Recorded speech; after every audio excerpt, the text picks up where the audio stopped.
जय हिंद साथियों। कैसे हैं आप सभी दोस्तों। सामान्य ज्ञान से एक और उपयोगी वीडियो। आज की वीडियो का टॉपिक है भारत की प्रमुख लिपियां।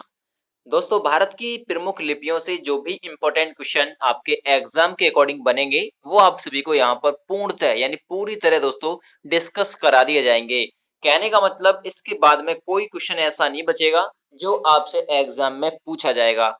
दोस्तों, यदि आपने ये वीडियो 1 से 2 बार देख ली तो पूरी दोस्तों लिपियां आप सभी को उंगलियों पर रट जाएंगी।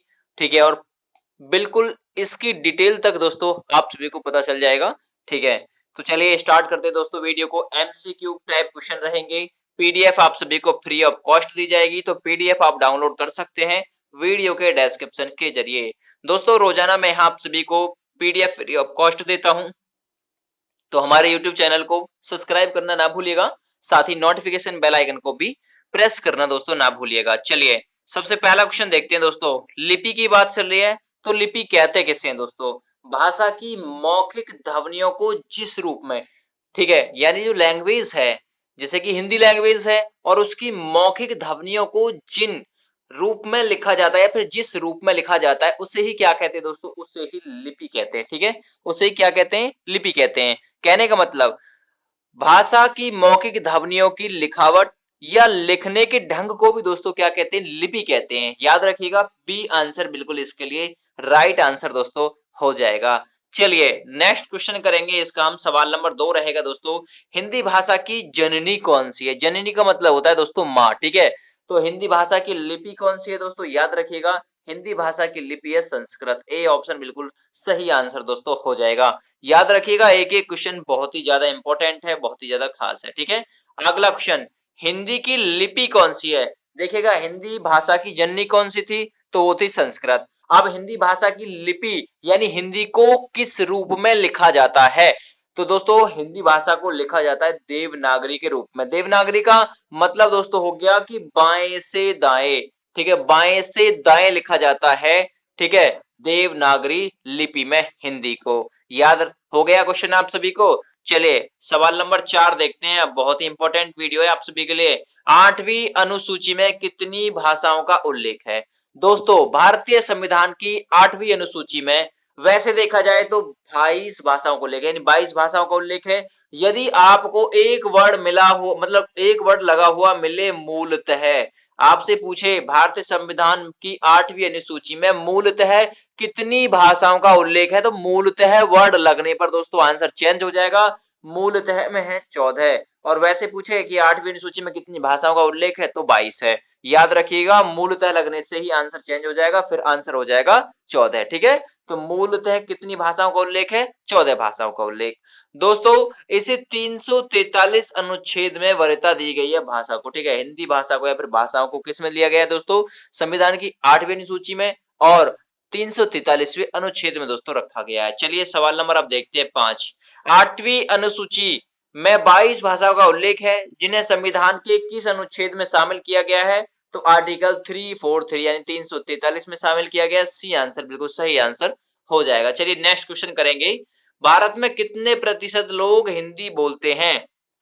भारत में कितने प्रतिशत लोग दोस्तों हिंदी बोलते हैं? तो 56 यानी 56% लोग भारत में हिंदी बोलते हैं दोस्तों। और विश्व की बात की जाए तो विश्व में दोस्तों हिंदी का नंबर चौथा आ रहा है। चौथे नंबर पर दोस्तों हिंदी बोली जाती है। सबसे पहले पर मदारिन बोली जाती है, 14% लोग बोलते हैं। स्पेनिश दूसरे नंबर बोली जाती है, 5.58% लोग बोलते हैं। अंग्रेजी तीसरे नंबर बोली जाती है जिसे 5.52% लोग बोलते हैं। वहीं दोस्तों हिंदी का नंबर चौथा है जिसे विश्व में 4.46% लोग बोलते हैं। और भारत के 56% लोग दोस्तों क्या बोलते हैं? हिंदी बोलते हैं। दूसरा नंबर बांग्ला का आता है और तीसरे नंबर दोस्तों बोला जाता है तेलुगु भारत में। तो क्लियर हो गया ये क्वेश्चन। चलिए जो भी फैक्ट बनेंगे आप सभी को मैं बताता चलूंगा। विश्व में कितने प्रतिशत लोग दोस्तों हिंदी बोलते हैं? तो मैंने अभी आपको बताया था 4.46% लोग विश्व में दोस्तों हिंदी बोलते हैं। सबसे ज्यादा चीनी मदारिन बोली जाती है 14% विश्व में। दूसरे नंबर पर स्पेनिश बोली जाती है विश्व में 5.58%। तीसरे नंबर पर अंग्रेजी बोली जाती है, 5.52% लोग अंग्रेजी बोलते हैं विश्व में। और हिंदी का नंबर आता है चौथा। ठीक है, 4.46% लोग दोस्तों हिंदी बोलते हैं विश्व में। चलिए नेक्स्ट क्वेश्चन करेंगे हम।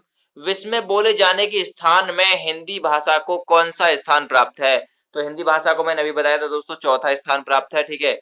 विश्व में बोले जाने के स्थान में हिंदी भाषा को कौन सा स्थान प्राप्त है दोस्तों? चौथा स्थान प्राप्त है। डी ऑप्शन बिल्कुल सही आंसर हो जाएगा। ये पीडीएफ जैसे ही आप डाउनलोड करेंगे तो आंसर आप सभी को बिल्कुल नीचे सेट हुआ मिलेगा। अगला क्वेश्चन, विश्व में सर्वाधिक बोले जाने वाली भाषा कौन सी है दोस्तों? चीनी मदारी ना, याद रखिएगा। मैं परसेंटेज भी लिखूंगा, 14% लोग विश्व में चीनी मदारी बोलते हैं। स्पेनिश दूसरे नंबर पर बोली जाती है विश्व में, इसे बोलते हैं 5.58% लोग, ठीक है। तीसरे नंबर पर अंग्रेजी 5.52% लोग बोलते हैं, और हिंदी का नंबर 14 है तो 4.46% लोग दोस्तों हिंदी बोलते हैं। तो सभी का क्रमांक मैंने आप सभी को लिखवा दिया। अगला क्वेश्चन, भारत की संविधान के किस अनुच्छेद में देवनागरी लिपि को मान्यता दी गई है?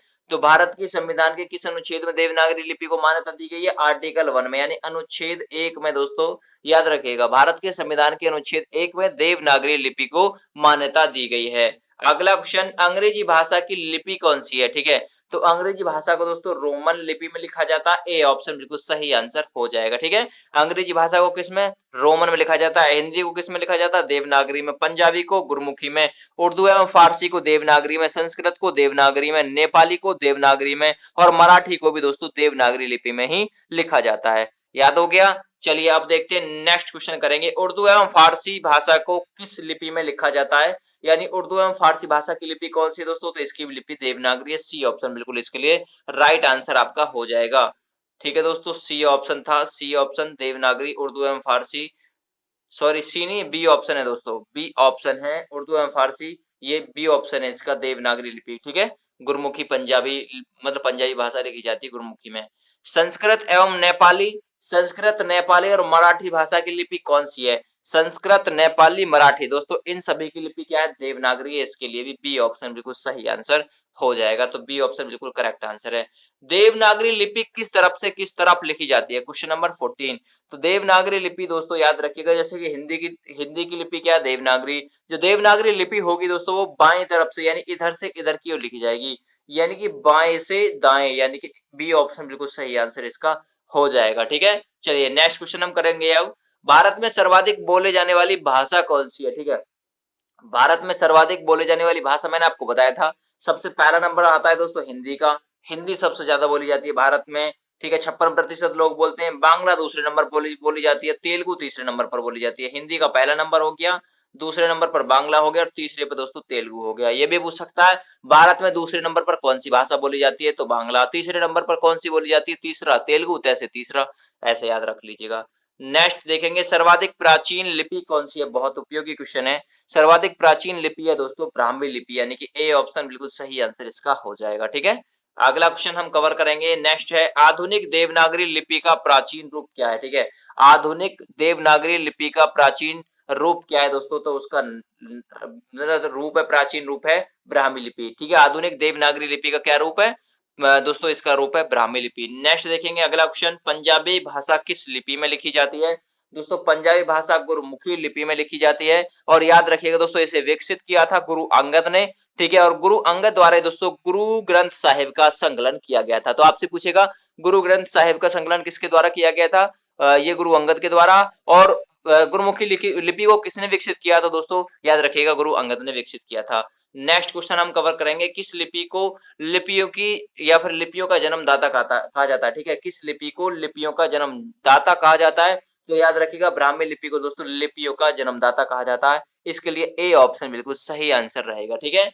नेक्स्ट क्वेश्चन हम कवर करेंगे दोस्तों, खरोष्ठी लिपि किस तरफ से किस तरफ लिखी जाती है? ठीक है, खरोष्ठी लिपि दोस्तों याद रखिएगा दाईं तरफ से बाईं ओर, यानी इधर से इधर लिखी जाएगी। ये लिखी जाती है दाईं से बाईं ओर। ए ऑप्शन बिल्कुल सही आंसर इसका हो जाएगा। नेक्स्ट हम देखेंगे ब्राह्मी लिपि दोस्तों किस तरफ से किस तरफ लिखी जाती है? तो दोस्तों ब्राह्मी लिपि है ना, ब्राह्मी लिपि ये बाईं से दाईं ओर लिखी जाती है, यानी देवनागरी लिपि की तरह, ठीक है, बाईं से दाईं ओर। ए ऑप्शन बिल्कुल सही आंसर इसका हो जाएगा। नेक्स्ट वन, किस काल की लिपि को चित्राक्षर लिपि कहा गया है? ठीक है, किस काल की लिपि को चित्राक्षर लिपि कहा गया है? याद रखिएगा सिंधु काल की लिपि को चित्राक्षर लिपि कहा गया है। ये क्वेश्चन पूछा हुआ है, ठीक है, याद रखिएगा। अगला क्वेश्चन हम कवर करेंगे, नेक्स्ट नेक्स्ट क्वेश्चन है दोस्तों, अशोक को, ठीक है, अशोक को बहुत ही उपयोगी है दोस्तों ये वीडियो, थोड़ा इसमें मिस्टेक है, मैं उसे करेक्शन कराऊंगा आप सभी को। अशोक का अशोक का मान सहेरा, ठीक है, अशोक का मान सहेरा तथा सहाबजी गढ़ी अभिलेख किस लिपि में लिखे हैं? ठीक है, अशोक का मान सहेरा तथा सहाबजी गढ़ी अभिलेख। दोस्तों अशोक के कितने अभिलेख हैं? 13। तो उनमें से मान सहेरा और सहाबजी अभिलेख भी हैं। तो इनको किस लिपि में लिखा गया है? अशोक के जो अभिलेख हैं मान सहेरा तथा सहाबजी गढ़ी अभिलेख, दोस्तों इन्हें खरोष्टी लिपि में लिखा गया है। बी ऑप्शन बिल्कुल सही रहेगा। ठीक है, नेक्स्ट वन, अशोक का कौन सा अभिलेख दो लिपियों ग्रीक तथा अरमाइक में प्राप्त हुआ है? ठीक है, तो अशोक का कौन सा अभिलेख है जो 2 लिपियों ग्रीक तथा अरमाइक में प्राप्त हुआ है? दोस्तों वो सार ए कुना। ए ऑप्शन बिल्कुल सही आंसर इसका हो जाएगा। नेक्स्ट वन, क्वेश्चन नंबर 25 देखिएगा, अशोक के शिलालेखों की लिपि क्या है? ठीक है, अशोक के शिलालेखों की लिपि क्या है? याद रखिएगा दोस्तों, अशोक के शिलालेखों की लिपि है ब्राह्मी लिपि, यानी कि बी ऑप्शन बिल्कुल इसके लिए, सॉरी बी ऑप्शन ही सही हो जाएगा इसके लिए। ठीक है, अशोक के शिलालेखों की लिपि क्या है? ब्राह्मी लिपि है, ब्राह्मी लिपि।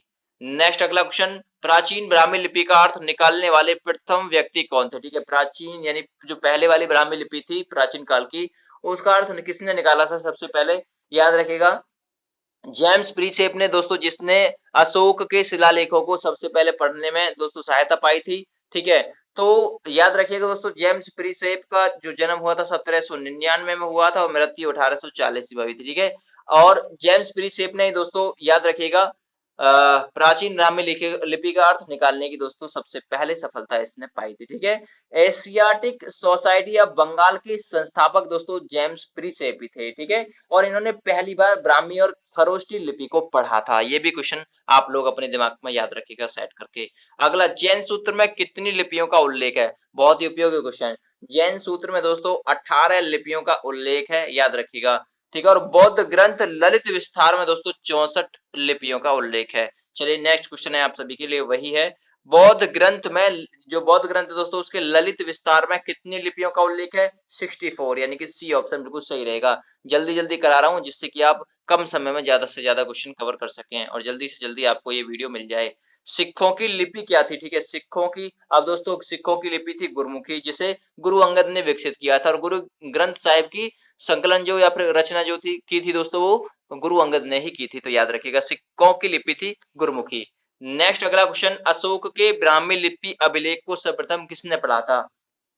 तो किसने पढ़ा था दोस्तों? जेम्स प्रीसेप ने। बी ऑप्शन बिल्कुल सही आंसर इसके लिए हो जाएगा। अगला क्वेश्चन हम देखेंगे, प्राचीन भारत में निम्नलिखित में से कौन सी लिपि दाईं ओर से बाईं ओर लिखी जाती थी? प्राचीन काल की बात होगी, तो अभी आपने थोड़े समय पहले किया था कि प्राचीन भारत में निम्नलिखित में से कौन सी लिपि दाईं ओर से बाईं ओर लिखी जाती थी, तो वो तो खरोष्टी लिपि। ठीक है, खरोष्टी लिपि, यानी कि डी ऑप्शन बिल्कुल सही आंसर हो जाएगा, प्राचीन भारत की बात कर रहा है। ठीक है, याद रखिएगा। नेक्स्ट, हिंदी किस लिपि में लिखी जाती है? बहुत ही उपयोगी क्वेश्चन और लास्ट क्वेश्चन है दोस्तों इस वीडियो का। ठीक है, तो हिंदी किस लिपि में लिखी जाती है? दोस्तों हिंदी को देवनागरी लिपि में लिखा जाता है, और हिंदी दोस्तों बाईं ओर से दाईं ओर लिखी जाती है। लिपि का मैंने आपको बता दिया है दोस्तों, किसी भाषा को जो लिखा जाता है, लिखावट या लिखने के ढंग को ही दोस्तों क्या कहा जाता है? लिपि कहा जाता है। तो ये थी दोस्तों भारत की लिपियों से एक उपयोगी वीडियो, जो कि आपके प्रत्येक एग्जाम के लिए काफी ज्यादा खास है। प्लीज सब्सक्राइब करें और शेयर करें वीडियो को धड़ाधड़।